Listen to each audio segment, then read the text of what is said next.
নতুন বছর এলেই আমাদের মধ্যে একটা জোশ কাজ করে, তাই না? নতুন বছর, নতুন আমি, এই ভেবে বিশাল বিশাল সব লক্ষ্য ঠিক করে ফেলি।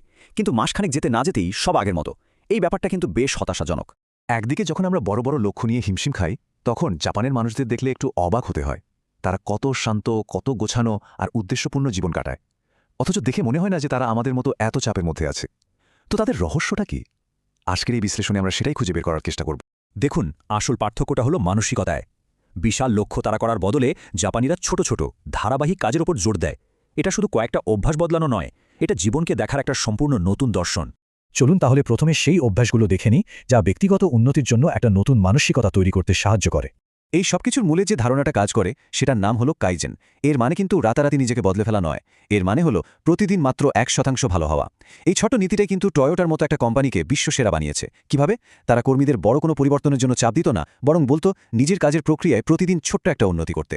সেটা হতে পারে একটা স্ক্রু ঘোরানোর নতুন উপায় বা কাগজপত্র গোছানোর একটু ভিন্ন কৌশল। মাত্র 1%।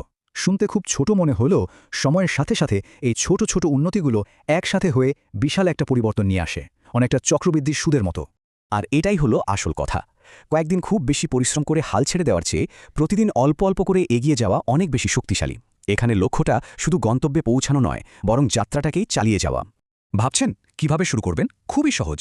কাজটাকে এতটাই ছোট করে ফেলুন যেন না করার কোনো অজুহাতই না থাকে। যখন লক্ষ্যটা থাকে শুধু একটা পুশ আপ করা বা এক পৃষ্ঠা বই পড়া, তখন মস্তিষ্ক আর বাধা দেয় না। আর এভাবেই ধীরে ধীরে চাপ ছাড়াই অভ্যাসটা তৈরি হয়ে যায়। আচ্ছা, ইকিগাই জিনিসটা আসলে কি? সোজা কথায়, সকালে ঘুম থেকে ওঠার কারণ। জাপানের ওকিনাওয়ার মানুষেরা, যারা প্রায় 100 বছরেরও বেশি বাঁচেন, তাদের প্রত্যেকের নাকি একটা স্পষ্ট ইকিগাই থাকে। আর গবেষণা বলছে এই উদ্দেশ্যের বোধই তাদের দীর্ঘ ও সুখী জীবনের অন্যতম প্রধান কারণ। নিজের ইকিগাই খুঁজে পেতে নিজেকে এই 4টি প্রশ্ন করতে পারেন। যে 5টা এই 4টি প্রশ্নের উত্তরকে এক বিন্দুতে মেলাতে পারে, সেটাই আপনার ইকিগাই।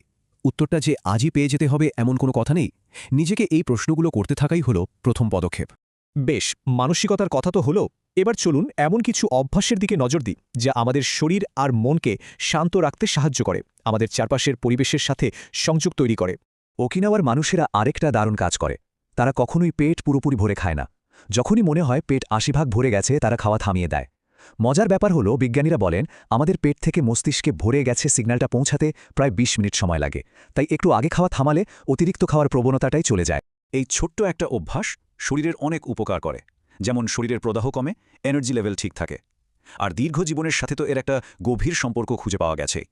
মানে প্লেট দেখে নয়, শরীর কি বলছে সেটা শুনে সিদ্ধান্ত নেওয়া। ভাবতে পারেন জাপানের ডাক্তাররা মাঝে মাঝে প্রেসক্রিপশনে ফরেস্ট বাথই লিখে দেন। এর মানে হলো বনে গিয়ে প্রকৃতির মধ্যে সময় কাটানো। কারণ প্রকৃতি আক্ষরিক অর্থেই আমাদের শরীরকে সুস্থ করে তোলে। গাছপালা থেকে ফাইটনসাইড নামে এক ধরনের প্রাকৃতিক যৌগ বাতাসে ছড়ায়, যা আমাদের জন্য ওষুধের মতো কাজ করে। এর জন্য কিন্তু গভীর জঙ্গলে যাওয়ার কোনো দরকার নেই। বাড়ির কাছের কোনো পার্ক বা গাছপালা ঘেরা শান্ত রাস্তাই যথেষ্ট। দিনে মাত্র 10 মিনিট প্রকৃতির কাছাকাছি থাকলেও আমাদের নার্ভাস সিস্টেম শান্ত হয় আর মনটা সতেজ হয়ে ওঠে। চলুন এবার শেষ কয়েকটি অভ্যাস দেখে নিই। এগুলো আমাদের নিজেদের খুদকে গ্রহণ করতে, ভেতরের শক্তি বাড়াতে আর অন্যদের সাথে আরও ভালোভাবে সংযোগ স্থাপন করতে শেখায়। আমাদের এই পারফেক্ট হওয়ার দৌড়ে ওয়াবি-সাবি দর্শনটা একটা স্বস্তির নিঃশ্বাসের মতো। এটা আমাদের শেখায় যে কোনো কিছুর মধ্যে খুঁত থাকা মানেই সেটা খারাপ নয়, বরং সেটাই তার সৌন্দর্য। যেমন ধরুন, একটা চায়ের কাপে হালকা ফাটল, এর মানে হলো কাপটা ব্যবহার করা হয়েছে, ভালোবাসা পেয়েছে। সবকিছু নিখুঁত করার চেষ্টা আমাদের শক্তি কেড়ে নেয়। ওয়াবি-সাবি সেই চাপ থেকে মুক্তি দেয়। এটা আমার খুব পছন্দের একটা ধারণা। জাপানে যখন মাটির কোনো পাত্র ভেঙে যায়, তখন সেটাকে ফেলে না দিয়ে ভাঙা অংশগুলোকে সোনা দিয়ে জোড়া লাগানো হয়। কিনসুগি আমাদের শেখায় যে জীবনের ভাঙা অংশগুলো, যেমন ব্যর্থতা বা হার্টব্রেক, এগুলো লুকানোর জিনিস নয়, বরং এগুলোই আমাদের গল্পের সবচেয়ে মূল্যবান আর সুন্দর অংশ হয়ে উঠতে পারে। এর মানে হলো আমাদের কষ্টকর অভিজ্ঞতাগুলো আমাদের দুর্বল করে না, বরং আরও শক্তিশালী আর অনন্য করে তোলে। আমাদের ক্ষতচিহ্নগুলো আসলে আমাদের সাহসের পরিচয়, তাই সেগুলোকে সম্মান করা উচিত। ওমোয়ারি হলো জাপানিজ সামাজিক সম্প্রীতির ভিত্তি।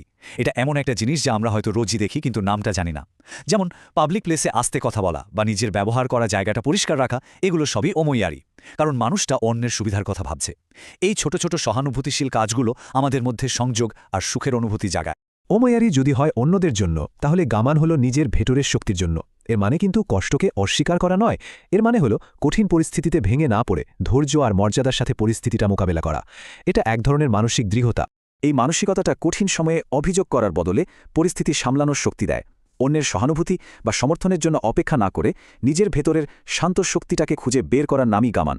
তাহলে চলুন এক নজরে দেখে নিই আমাদের এই ৮টি ভিত্তি প্রতিটি অভ্যাসই জীবনের কোনো না কোনো দিককে উন্নত করার জন্য একটা ছোট কিন্তু খুবই শক্তিশালী উপায়। মনে রাখতে হবে এগুলো কোনো জাদুকরী সমাধান বা শর্টকাট নয়। এই ছোট ছোট অভ্যাসগুলো একসাথে মিলে একটা মজবুত ভিত্তি তৈরি করে। রাতারাতি ফলাশা না করে এগুলোকে দীর্ঘমেয়াদী সুস্থতার জন্য একটা বিনিয়োগ হিসেবে দেখতে হবে। এই সবগুলোর মধ্যে থেকে যে কোনো একটা দিয়ে শুরু করা যেতে পারে। শুরুটা হোক খুব ছোট, কারণ আসল কথা হলো ধারাবাহিকতা। তাহলে এই শান্ত ও উদ্দেশ্যপূর্ণ জীবনের যাত্রায় প্রথম ছোট পদক্ষেপটা কী হতে পারে?